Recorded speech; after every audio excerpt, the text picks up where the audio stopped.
몸과 마음을 바쳐 충성을 다하겠습니다. 말 잘 듣겠다고 약속하고 잘 다녀왔습니다.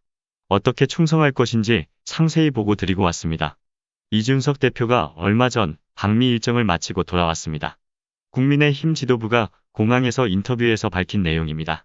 물론 제가 약간 각색을 했습니다만 별반 다를 것이 없는 내용으로 제 귀엔 그렇게 들렸습니다. 대표 선출 이후에 대미 관계에 있어가지고 어떤 관점을 가지고 있는지, 그리고 앞으로 대통령 선거를 앞두고 어떤 한미 관계를 약속할 계획인지에 대해 가지고 미국 조야의 관계자들과 아주 깊은 대화를 만났고 인사들을 아주 폭넓게 만났습니다. 그렇기 때문에 아마 이 방미 성과는 저희가 외교 전략을 수립하고 또 그리고 외교 공약을 만드는데 소중하게 저희가 참고할 수 있을 것 같습니다. 네.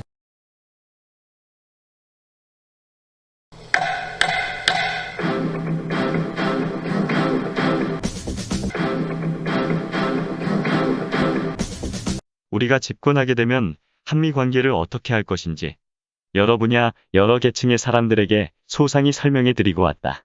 이렇게 이준석 대표는 말하더군요. 그런데 말이죠. 뭔가 이상하다는 생각 안 드시는지요? 대미 관계를 어떻게 할 것인지, 대중 관계는 어떻게 할 것인지, 북한과의 관계는 어떻게 할 것인지, 북한과 미국과의 관계는 어떻게 할 것인지는 매우 중요한 국가 중대사입니다. 이런 보고는 누구에게 먼저 해야 할까요? 바로 국민에게 해야 맞는 것이죠. 더구나 차기 대권 주자를 결정하기 위해 여당과 야당 모두 경선을 치르고 있지 않나요? 국민의힘 대표단의 방문에 미국 반응은 어떠했을까요? 이준석의 방미 일정이 문재인 대통령 유엔 방문과 다자외교 소식보다 국내 언론에선 더 구체적이고 상세히 보도되었습니다. 그런데 미국 언론의 반응은 싸늘한 것도 아니고 무시한 것도 아니고 환영한 것도 아닌 그냥 무관심했다, 그렇게 보면 될 것 같습니다.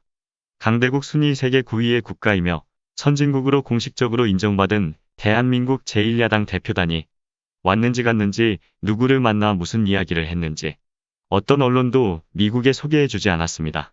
심지어 후원 자격인 일본 언론에서조차 무관심했습니다. 그런데 미국에서 드디어 반응이 나왔습니다. 이렇게 무식하고 무지할 수 있다니 놀랍다. 이것이 국민의힘에 보인 미국의 공식 반응입니다. 오늘은 국민의힘 대선 주자들의 위험하고 무식한 외교 안보 관점에 대해 이야기해 보겠습니다. 지금까지 경선 토론에서 나타난 주요 의견을 요약하면 이렇습니다. 첫 번째가 종전선언을 반대한다는 것입니다. 이유는 뭘까요? 종전선언하면 유엔 사령부가 해체되고 주한미군이 주둔 명분이 없어 철수한다. 그래서 반대한다는 것입니다. 유엔 사령부는 정전협정 이행을 감시하는 기구로 재편된 지가 무려 30년이 넘었습니다. 한미연합사령부가 창설된 이후 성격이 그렇게 바뀌었습니다. 지금은 남북한 교류를 억압하고 통제하는 목적으로 운영되고 있다 보시면 됩니다. 종전이 되면 자연히 해체되는 것이 맞습니다. 세계 주요국의 관점에서 보면 미국만 유지를 주장하고 있고, 미국이 원하는 것은 국군을 계속해서 통제하고 한국의 영향력을 유지하기 위해서입니다. 국제군사연합체인데도 불구하고 대부분의 주요국은 관심 자체가 없으며 1년에도 여러 차례 한국을 설득해야 할 만큼 유지 명분이 없는 조직이기도 합니다. 일례로 북한에서 우리 쪽 지피로 사격을 해왔고, 우리가 대응 수칙에 따라 대응 사격을 했습니다. 유엔 사령부의 판단은 남북한 모두 정전협정 위반이라는 것입니다. 이를 바꿔 말하면 도발에 맞선 자의적 조치마저도 허락을 받아라. 바로 그것입니다. 북한이야 어차피 유엔 사령부의 통제받기입니다. 우리 대한민국을 통제하기 위해 미국의 유엔 사령부가 필요한 것입니다. 행여라도 국군의 군사적 조치에 주한미군의 안위가 염려되는 것이고, 원치 않는 전쟁 개입으로 미국이 피곤해지는 것을 원치 않는 것입니다.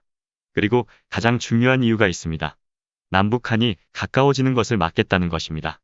다른 하나는 주한미군 철수 가능성 때문이라고 말합니다. 정말 무식한 작자들의 합창이라고 보아야겠죠. 미군의 해외 주둔은 그 나라의 전쟁 상태나 위험 상태를 고려해서 하는 것이 아닙니다. 그 나라에 미군이 주둔해서 미국에 어느 정도의 군사, 외교, 안보 이익을 주느냐가 결정합니다. 북한과 대립해서 주한미군이 한반도에 있는 것이 아니라 한국에 주둔하는 것이 북한, 중국, 러시아, 일본, 그리고 인도 태평양 정책에서 미국 이익을 극대화해주기 때문에 있는 것입니다. 미국의 이익이 제일 목적이고 주둔시키는 나라가 목적으로 하는 미군이라는 상징성이 가져온 전쟁 억제력이나 줄어든 군사 분쟁은 미국에는 부수적인 것입니다. 종전선언과 주한미군 철수가 그래서 아무런 연관이 없다는 것입니다. 종전선언하면 북한이 철수를 주장한다는 주장도 무식한 소리입니다. 1953년 이후 북한은 한미연합훈련 중단과 주한미군 철수를 주장하지 않은 적이 없습니다. 주한미군을 주둔시키는 것은 표면적으로는 한국과 미국 두 나라의 공동 이익이 연결될 때이지만 실제로는 미국의 이익이 보장되어야 주둔을 유지할 수 있습니다. 종전을 했다 하여 주둔 여부가 결정되지 않는 것입니다. 완전한 비핵화가 되지 않으면 종전선언하지 않겠다. 여기서 심각하게 생각해 볼 문제가 있습니다. 한국은 종전선언 당사자가 아니라는 것입니다. 홍준표나 야권 대선 주자가 원하든 원치 않든 관계가 없습니다. 전쟁 당사국인데 휴전협정 당사국이 아닙니다. 남북한이 종전을 선언할 수 있지만 유엔에서 이를 인정해주지 않는 이상 공연불이란 이야기입니다. 문재인 정권 5년을 보며 충분히 학습하지 않았나요? 한국이 원한다 하여 미국이 동조하지 않습니다. 미국은 한국을 위한 나라가 아니기 때문입니다. 종전이나 휴전은 물론이고 다시 전쟁을 하는 것조차도 한국은 참고 대상일 뿐이지 결정에 결정적 역할을 하는 존재가 아닙니다.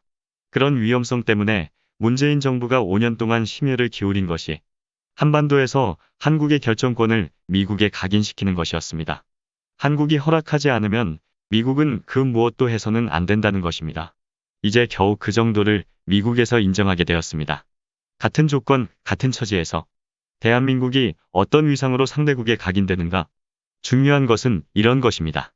한국이 미국과 상대하면서 국익을 위해 주권과 자주권의 향상을 위해 발언력을 키우고 인정받기 위해서는 반드시 미국과 상호 의존적인 면을 부각해야 한다는 것입니다.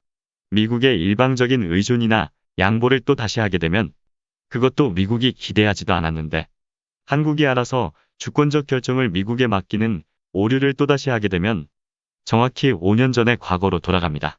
미국이 한반도 전쟁을 일본과 상의하고 계획하는 그런 상황이 됩니다. 말 그대로 한국전쟁인데 한국은 배제되는 그런 참담한 일이 다시 발생하는 것입니다. 국민의힘 경선에서 이런 주장도 공통적입니다. 국제사회와 공조해 북한을 더 압박하겠다. 저는 이 말보다 더 웃긴 말이 있을까 하는 생각을 했습니다. 아예 교류 자체가 없는 한국이 뭘 어떻게 압박할 수 있을까요? 평화를 얻기 위해 남북화의 기반을 지지해 달라가 아닌 미국의 논리 그대로를 주절거리면서 북한을 압박해 달라고 하면 국제사회는 한국을 어떤 눈으로 볼까요? 더구나 지금 국민의힘 대선 주자들은 반중이 기본입니다. 모두가 아는 것처럼 북한 교류의 거의 전부가 중국과의 교류입니다. 그것을 미국이 용인해주고 있는 것이죠. 만약 국민의힘 경선 주자 중 한 사람이 대통령이 된다면 경선 과정과 그 이전에 주절거린 주장들로 미래를 생각해 볼 수 있습니다. 몇 가지 현실화하는 가정을 해볼 수 있습니다. 미국도 인정하고 존중하고 있는 중국과 약속한 산불 정책이 파기됩니다. 파기하는 이유는 그냥 그동안 반중을 떠들었고 지지층이 부안해동하여 반중을 원하고 반중을 미국과 일본이 좋아할 듯해서 하는 것입니다. 그것이 국익이나 외교, 안보에 긍정적인 효과를 가져와서가 아닙니다. 그런 이유 때문에 국민의힘 대선 주자들이 산불 정책 폐지를 말하면서도 폐지로 인해 얻을 국익이 무엇인지 말하지 못하는 이유이기도 합니다. 중장거리 미사일이 바로 배치될 수 있습니다. 전술핵하니 미국에 이보다 더 좋은 기회가 어디 있겠습니까? 사드 추가 배치는 후보들이 통사정한다고 하니 당연히 설치되겠죠. 성주 사드는 물론이고 추가되는 사드 운영 비용 모두 한국이 부담하게 될 것입니다. 성주에 설치된 사드 운영 비용을 미국이 부담하는 이유는 한국이 반대했기 때문에 한국을 설득하기 위해서는 미국이 부담할 수밖에 없었지만 한국이 사정하면서 설치해 달라고 하는데 굳이 미국이 비용을 부담할 이유가 없겠습니다. 트럼프는 성주 사드도 한국에서 비용을 부담해야 한다고 압박하기도 했습니다. 한미일 군사동맹에도 적극 참여하게 될 것입니다. 지금도 국민의힘은 일본을 동맹국이라 부르고 있습니다. 황당한 것은 우리나라를 지켜주는 나라로 일본을 인식하고 있다는 것입니다. 사실상 배짱 부리면서도 얻을 것을 다 얻는다고 평가를 받는 지금과 달리 아마 쿼드 가입도 사정해가며 가입하려 할 것이고 미국과 일본이 원하는 거의 모든 역할을 하게 될 것입니다. 전작권은 당론으로 반환 불가이니 더 거론할 필요도 없을 것입니다. 반환이 아예 불가능하도록만 만들지 않으면 다행이겠죠. 일단 중국과는 거의 파국이라고 보아야 할 것입니다. 손해는커녕 이익을 키울 수 있는 환경을 다 때려 부수고 오로지 미국과 일본의 얼굴에 미소가 그려지는 것을 낙으로 삼겠다. 그런 정부가 대한민국에 들어선다 보면 되지 않을까 생각됩니다. 홍준표 후보가 가장 많이 하는 이야기를 하겠습니다. 다른 후보들도 대동소이한 의견입니다. 바이든과 단판지어 나토식 전술핵 재배치를 요구하겠다. 북한 핵에 맞서야 한다며 내세우는 의견입니다. 그런데 조용하던 미국에서 야권 대선 주자들의 이 주장에 반응을 보인 것입니다. 반중 정책, 북한과 단절 정책, 정치 보복 시사 발언. 어떤 것에도 침묵하던 미국에서 전술핵 발언에 반응을 보였습니다. 그만큼 미국에는 핵권과 연결된 중요한 정책이라는 이야기겠지요. 무식하고 무지하다고 해도 이 정도일 수 있는가? 미국이라면 엎드려 충성을 맹세하는 한국의 야당 대권 주자에 대한 미국의 반응입니다. 스스로 개돼지를 자청하는 이들이니 저런 말에 발끈하는 사람도 없습니다. 미국 이미 뭐라 하시는데 감히 고개 들 용기조차 없는 놈들이죠. 아주 무례해 보이는 표현에 자괴감과 부끄러움은 온전히 국민 몫입니다. 저 중에서 차기 대통령이 나올 수도 있다는 생각에 몸이 부들부들 떨려옵니다. 국민의힘 대선 주자들이 말하는 외교 안보 공약에 이 질문 하나를 해보겠습니다.